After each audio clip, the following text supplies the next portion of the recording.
Hello everybody. हमने last video में पढ़ा था सेलों का श्रेणी क्रम संयोजन। तो आज हम पढ़ने वाले हैं सेलों का समांतर क्रम संयोजन। सेलों का समांतर क्रम कह दो या पार्श्व क्रम कह दो, पार्श्व क्रम संयोजन या समांतर क्रम संयोजन। ओके, एक बात और कि आप जितनी भी पढ़ाई कर रहे हैं उसके साथ साथ नोट्स बनाते चलें और साथ साथ लर्न करना बहुत जरूरी है। अगर आप लर्न नहीं करेंगे तो ये पूरा आपके पास इकट्ठा हो जाएगा, फिर बाद में आपको टेंशन देगा। इसलिए डेली का डेली लर्न करना भी कंपलसरी है। ओके, तो अब हम स्टार्ट करते हैं अपना आज का टॉपिक, सेलों का समांतर क्रम संयोजन। सेलों का समांतर क्रम संयोजन।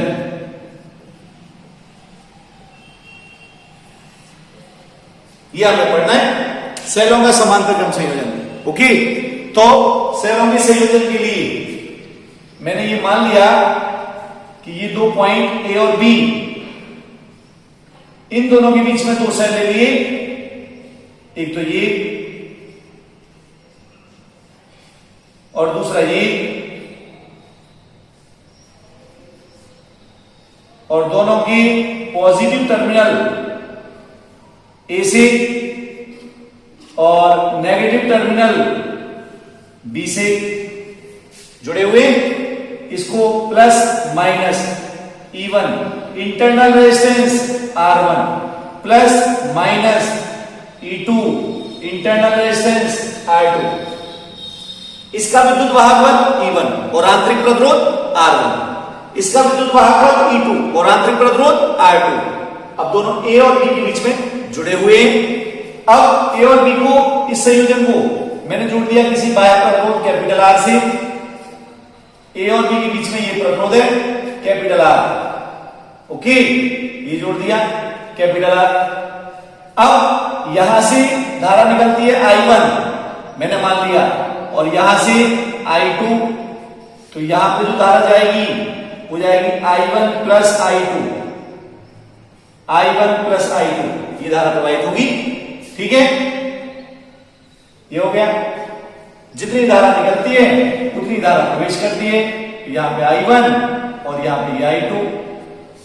अगर मैं इसका तुल्य परिपथ बनाऊं, तुल्य परिपथ, तो देखें ये तो सेल, ये इसका आंतरिक प्रतिरोध और यहां पर ये बाह्य प्रतिरोध कैपिटल R। ठीक है, तो ये प्लस माइनस E तुल्य और इसको कहेंगे R तुल्य, और ये दोनों मिलकर ये परिपथ में I धारा प्रवाहित कर रहे हैं। I is equal to I1 plus I2, तो ये अकेला परिपथ में I धारा दे रहा है। ओके, I, इसीलिए इसको तुल्य कह रहे हैं आप। ये R है, यहां पे ये पॉइंट है A और ये पॉइंट है B। ठीक है, अगर मैं पूछूं कि इस प्रतिरोध कैपिटल R के संगत विभवांतर कितना होगा, तो आपका आंसर होगा V equal to IR। V equal to IR, ये विभवांतर होगा इसके संगत, है ना। तो यहां पे ये तो हमारे पास हो गया। अब करने का तरीका वही सिंपल।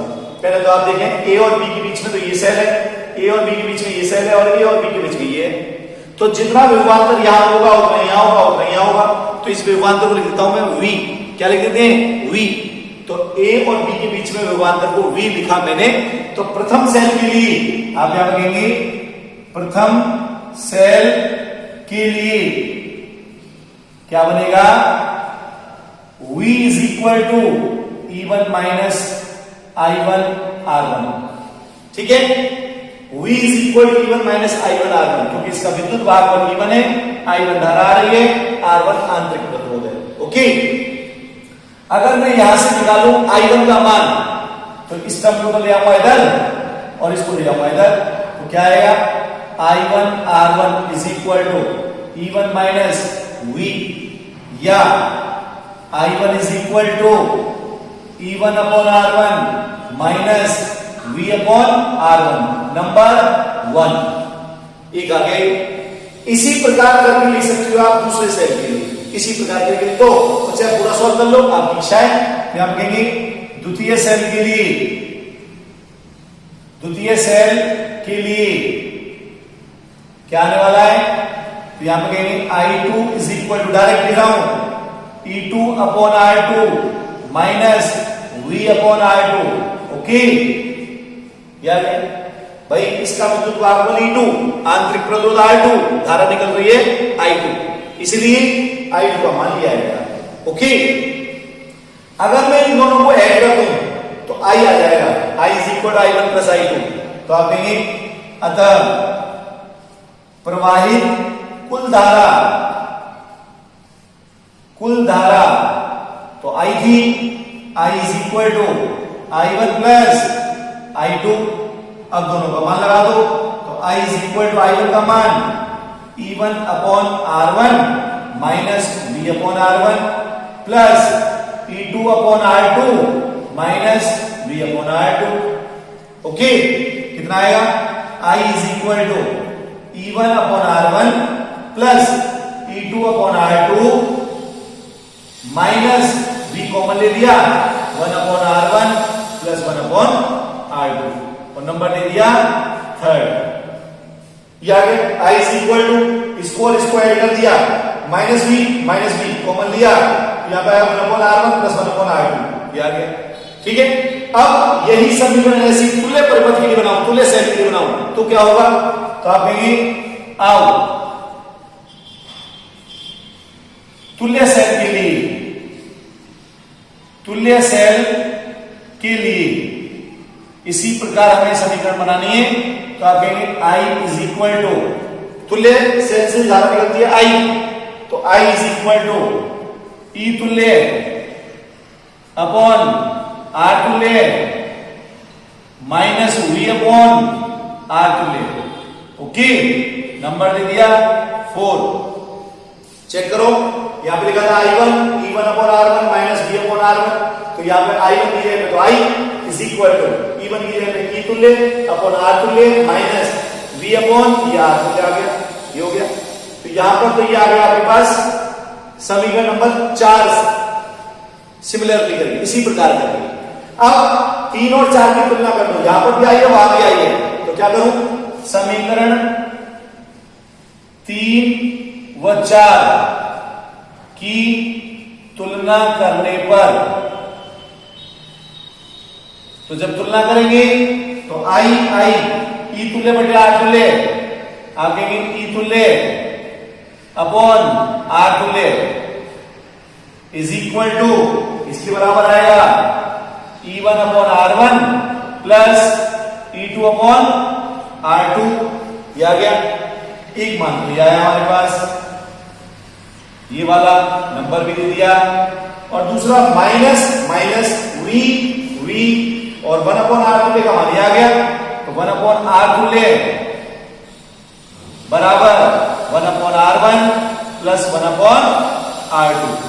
ओके, R तुल्य से निकालेंगे आप, कोई टेंशन। 1 अपॉन R तुल्य का मान, अगर यहां से निकालना होता R तुल्य का मान, तो ऐसे भी कह सकते थे, या 1 अपॉन R तुल्य is equal to R1 R2 LCM R2 plus R1, तो R तुल्य किसे कहेंगे? R तुल्य is equal to R1 R2 upon R1 plus R2। ठीक है, ऐसे भी कहा जा सकता है। ये 1 अपॉन R तुल्य था और ये R तुल्य का मान आया है। ओके, तो यहां पर ये दे दिया 6, ये आ गया R तुल्य का मान। ओके, अब मेरे को निकालना है n सेल हो तो क्या होगा, और अगर मान लो प्रपंच में धारा निकालनी पड़े तो कैसे निकालेंगे, तो वो देखेंगे आप जरा। तो बात करें n सेलों के लिए, तो अगर ये बात n सेलों के लिए चल रही होती तो आप कहेंगे n सेलों के लिए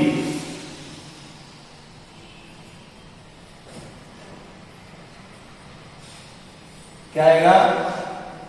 E तुल्य अपॉन R तुल्य is equal to E1 upon R1 plus E2 upon R2 plus so on En upon Rn। 2 के लिए था, तो ये n से ये हो जाएगा, तथा ये तो बंद कर दो आगे से, तथा 1/r तुल्य is equal to 1/r1 plus 1/r2 plus and so on 1/rn, तब ये हो जाएगा। ठीक है, यदि E1 is equal to E2 is equal to E3 up to and so on En is equal to E, तथा R1 is equal to R2 is equal to R3 up to and so on is equal to Rn is equal to R हो, तो ऐसी condition में क्या करेंगे आप, तो यहां पर अगर निकालता तो 1/r तुल्य equal to 1/r plus 1/r plus n times n बार, तो अगर 2 बार जोड़ते तो 2/r, n बार जोड़ेंगे तो n/r, तो 1/r तुल्य इज इक्वल टू n/r, या r तुल्य बराबर r/n। ओके, तब तो ये आएगा। और अगर E तुल्य ये निकालना होता तो आप कहते हैं E तुल्य अपॉन R तुल्य बराबर E/r plus E/r plus up to and so on n बार। ओके, इसको आगे सॉल्व करें,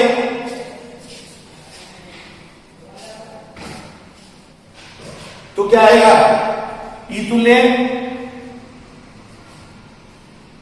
अपॉन R तुल्य is equal to NE upon R।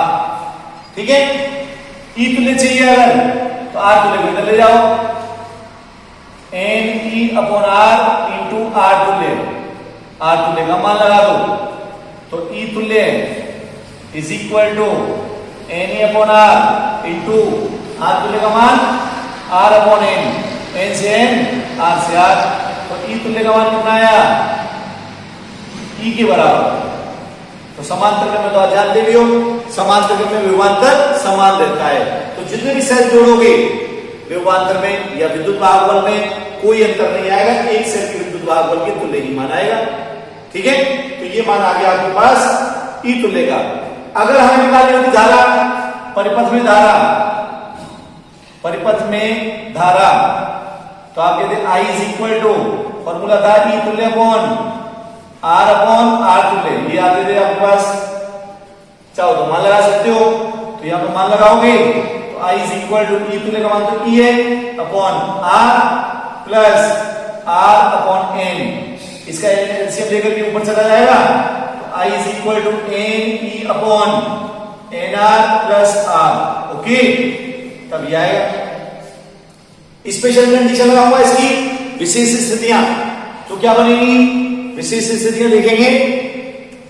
Number 1, यदि NR बहुत बड़ा हो स्मॉल r से, तो फिर क्या आएगा, I is equal to NE upon NR, छोटे वाले को नगण्य माना, तो I is equal to E upon R, एक सेल से जो धारा मिलती है वही धारा मिलेगी। दूसरी कंडीशन, यदि NR much smaller than R हो तो I is equal to NE upon R, दूसरे वाले को नगण्य मान लिया, छोटे वाले को नगण्य मान लेते हैं। ठीक है, तो यहां पर ये NR बहुत बड़ा है छोटी r से, तो फिर तो स्मॉल r को नेग्लिजिबल मानोगे, और अगर ये छोटा है तो इसको नेग्लिजिबल मानोगे।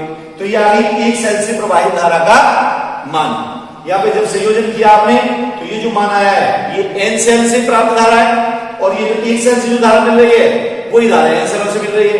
तो ऐसी स्थिति में तो समांतरक्रम संयोजन बनाने का कोई फायदा नहीं है, इसमें तो कोई फायदा नहीं है, इसलिए हम सेलों का समांतरक्रम संयोजन बनाते नहीं है। और ये स्थिति हमारे पास कभी आती नहीं है कि आंतरिक प्रतिरोध बहुत बड़ा हो और बाह्य प्रतिरोध बहुत छोटा हो, ऐसी स्थिति हमारे पास कभी आती नहीं है, इसलिए समांतरक्रम संयोजन को हम नहीं बनाते हैं। ठीक है, तो ये तो हुआ सेलों का समांतरक्रम संयोजन। ओके, तो आज के लिए इतना ही, कल फिर मिलेंगे नए वीडियो के साथ, तब तक के लिए थैंक यू।